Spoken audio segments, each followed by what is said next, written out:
Bonjour, je m'appelle Anneke et merci d'écouter à nouveau mon podcast. Je souhaite partager quelque chose de personnel avec vous car je trouve que c'est important que vous découvriez à quel point il est précieux d'élargir votre conscience. Vraiment, vous n'avez pas besoin de tout faire toute seule. J'en suis convaincue. Si vous comprenez ce que vous faites et pourquoi vous le faites, vous pouvez changer vos propres schémas, du moins si vous le souhaitez. Tout est possible. Rien n'est impossible et vous avez tout entre vos mains. Parfois, cela prend juste un peu de temps avant de le comprendre et c'est tout à fait normal. Prenez votre temps, rien ne presse. Un autre exemple de blessure maternelle est le cas où une mère traite ses enfants avec dureté et froideur et les punit sévèrement. Cela provoque chez l'enfant des sentiments de peur et d'impuissance. Imaginez un enfant qui est frappé sans raison ou sévèrement puni pour une broutille. C'est terrifiant, mais aussi cruel qu'une mère puisse être. En tant qu'enfant, vous restez dépendant d'elle pour vos besoins fondamentaux. On constate souvent que les enfants, malgré les mauvais traitements, ne veulent pas être séparés de leur mère. Au contraire, il continue à rechercher son amour et son soutien par un besoin profondément enraciné de connexion qui a commencé dès la grossesse. Cela peut même ressembler à une sorte de dépendance. On pense qu'on ne peut pas se passer d'elle et c'est naissance de vouloir plaire tout le temps. Pour les garçons, leur mère est souvent leur premier modèle féminin. Et pour les filles, leur père est leur premier modèle masculin. Ainsi, si cette femme importante, la mère, est une source d'angoisse, un garçon peut développer un conflit intérieur.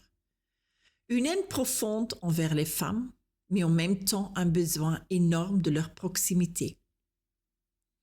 Les filles qui ont eu une telle mère se sentent souvent mal aimées et manquent de confiance en les autres.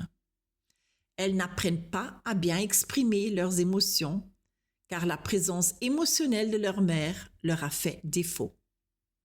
Cela rend difficile l'établissement de relations stables plus tard, jusqu'à ce qu'elles en prennent conscience. Les enfants qui ont été terrorisés par leur mère peuvent développer des problèmes d'attachement permanent. Mais il y a de l'espoir, il y a toujours de l'espoir. Vous pouvez apprendre à gérer cette blessure maternelle et construire une relation satisfaisante, par exemple avec l'aide d'un bon thérapeute ou d'un ami fiable. Mon conseil, prenez un cahier et chaque soir, avant de vous coucher, écrivez pendant 10 minutes ce qui vous vient à l'esprit en écoutant ce podcast. Écrire est un excellent moyen d'exprimer vos pensées et vos sentiments et de vous en libérer de manière discrète. Vos émotions ont besoin d'être ressenties. En les reconnaissant, vous leur donnez une raison d'être et de l'amour. L'amour inconditionnel aide vraiment à lâcher prise. Plus vous vous entraînez, plus vite vous deviendrez calme et indulgent envers vous-même. Et votre entourage en profitera également. Voilà, j'espère que cet épisode vous aidera à comprendre l'influence qu'une relation difficile avec votre mère peut avoir sur votre avenir. Et mettez-vous au travail, même si c'est douloureux. Ne le faites pas seul. Cherchez du soutien.